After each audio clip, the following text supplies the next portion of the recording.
Hello, Dr. Coker here, and this is a guide to Snowcloak. This dungeon was modified quite a bit in patch 6.2, and this guide reflects these new changes. Please like and subscribe. I'm releasing guides for every story dungeon and trial in the game, so you always know what's coming. Let's get started. There's nothing special about the first run of Trash. Let's talk about the first boss. The first boss is Wandil. After a few seconds of pulling him, you'll see Snowdrift. This deals moderate damage to all players and gives them 1 stack of the Frozen debuff. If you reach 4 stacks, you are unable to take any action for several seconds. All of Wandil's abilities will increase these stacks, so watch out. Next, you'll most likely see Cold Wave, which puts large circular markers under 1 to 3 players. Move out of these quickly to avoid the damage and another stack of Frozen. Late in the fight, he will cast Tundra, which shrinks the arena significantly with thick frost around the perimeter. You will still see cold waves after this, and will have less room to move around, but it's not that bad. After the first boss, there is a section here with some frosty wind. If you stand in it, you will take damage, so keep an eye out. The second boss is Yeti. He casts a frontal cone pretty often called Buffet. Just move out of the marker to avoid damage. His signature combo begins with Northerlies, where 6 small snowballs will spawn.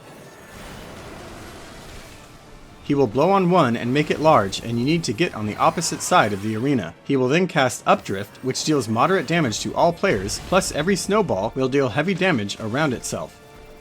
The large snowball will have a very large area of effect, and this is why you want to be on the opposite side.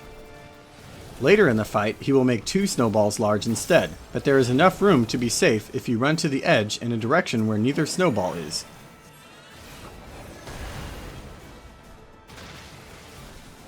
Spin is one where he does a circle AoE followed by a donut AoE. Just stand outside the circle until he does the spin, then move into the center to be safe from the donut AoE. With Frozen Spike, every player will have a circular marker, and players will need to spread apart to avoid overlapping damage. After the second boss, there is a room that looks like a dead end, but after a few waves of enemies, a Cyclops comes out. Once he is dead, the way forward opens. The final boss here is Fenrir. He opens with 1000-Year Storm, which deals unavoidable damage to all players. Just heal through it. After this, 4 icicles will spawn in, and he will cast Lunar Cry. You will need to get behind an icicle, but be a few feet away from it. As the icicle breaks line of sight with the boss, it nullifies the damage from Lunar Cry.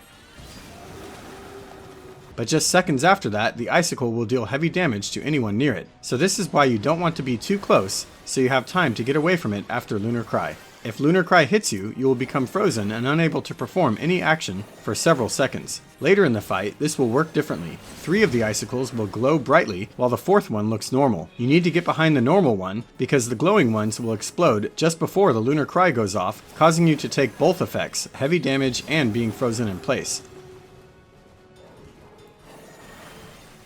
Ecliptic Bite is a simple tank buster. Just use mitigation and healing as needed.